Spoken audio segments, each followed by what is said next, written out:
Mess ରେ ହେଲା chicken ଭଜା ଆଉ ଆମେ କାହିଁକି ସବୁ ମିଠା ଖାଇଲୁ। ଜୟ ଜଗନ୍ନାଥ ସାଙ୍ଗମାନେ, ଆଉ ଗୋଟେ ମିନି ବ୍ଲଗକୁ ୱେଲକମ୍ କରୁଛି। ରାତିରେ ମେଡିକାଲରେ ଶୋଇପାରିବିନି ବୋଲି ମୁଁ ମୋ ସାଙ୍ଗ ମେସ୍କୁ ଯାଉଛି ଆଉ ମତେ ବହୁତ ଥଣ୍ଡା ବି ହେଇଯାଇଛି। ମୋ ସାଙ୍ଗ ମେସ୍ଟା ଏଫଏମ୍ ଅଟୋନମସ୍ କଲେଜ ପାଖାପାଖି।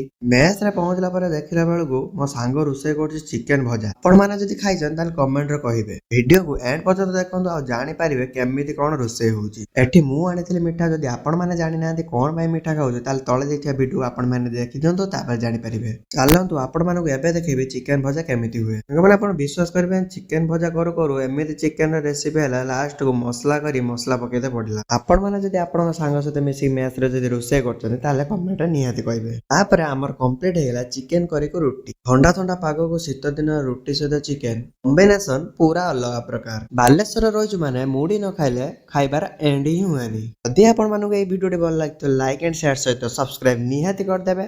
ରଖୁଛି ଆଉ ଗୋଟେ ମିନି ବ୍ଲଗକୁ। ଜୟ ଜଗନ୍ନାଥ।